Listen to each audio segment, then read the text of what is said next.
In our second interview with Peter Hutton, we go a little bit deeper into building a personal marketing campaign. Where does it start? What are the common mistakes that are made by agents when they're putting together their marketing campaign? The difference between a personal and a corporate campaign, and the best tools that you can use to put your plan into place. Peter is an acknowledged expert in marketing and building a unique and robust brand. Who better then to help us put together a personal marketing campaign, and he helps us become the agent of choice. Peter answers all of those questions in just a moment.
The first place to start in developing a personal marketing campaign and brand for yourself is to consider your marketplace. Where is your market? Who are they? Who's your audience? Who do you want to actually, engage? Who do you want to attract to you? And start thinking about where they are. As soon as you know where they are, you can start working out how to reach them.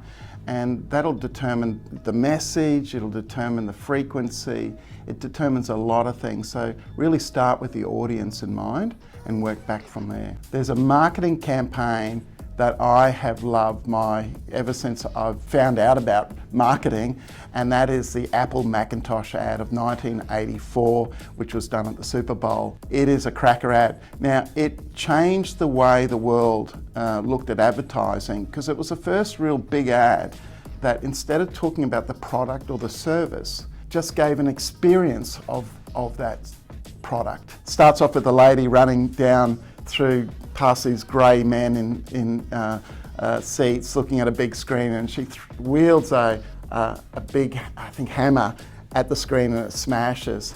And then there's there's the slogan that comes up to something like 1984, it's going to change. And it was really setting the tone to set up Apple Macintosh as opposite to plain old PCs that were out there. And then later they did that further, which I really, really love. And what happened was they did an ad, or a series of ads, where they had two people representing, one represented PC, one represented Apple Macintosh.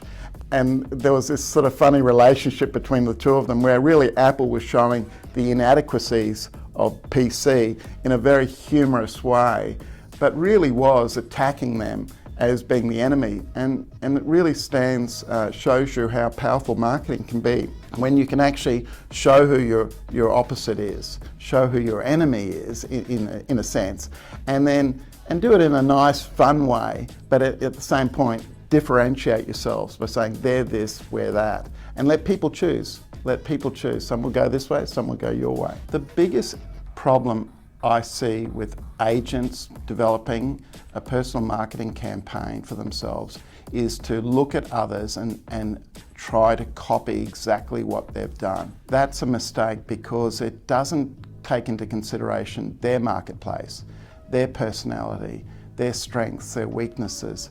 It doesn't consider any of those things. Better way to do is to flip it around and look at your own strengths. Look at what you like doing. For instance, in real estate, I never liked door knocking or cold calling. So I put them aside and I developed my own strategy, more about information giving And I did that from the early 90s in real estate because others weren't doing it as well. So I set myself apart. I did something that I liked doing, something that I had a degree of skill set around, and then I just did a lot of that. It's just doing a lot of it all the time, pumping it out, pumping it out, pumping it out. When you're developing a personal marketing campaign, there are a lot of different tools. The first place to start is a plan, to actually map it out over a period of time. And I would consider sort of either 90 to 120 days to begin with, just a short-term campaign, because you want to keep refreshing it and you want to measure it, and then you want to be able to pivot a little bit if it's not working. So you don't lock it in for, I'm doing this for 2 years or a year, it's way too long. So just short-term campaigns, and then you look at the various ways to reach the people, the audience. Obviously social media is the easiest one, it's the cheapest one right now. It gets in on people's mobile phones, so it's fantastic. So I would start there for anybody with a low budget, and as your budget increases over time, then you can look at other avenues as well. There's outdoor general advertising, which is still works if you localise it to your area. There's print media, which still works, but start with the cost-effective things that you can do really quickly, immediately, video, just graphics, photographs. Instagram's great. I love Instagram. It's so easy to do. And you get people looking at it, and little short videos on their works. One of the critical things about building a brand is having a uniform theme and consistency. It's time that builds a brand. Brands don't get built in a week. Rome wasn't built in a day, as they say.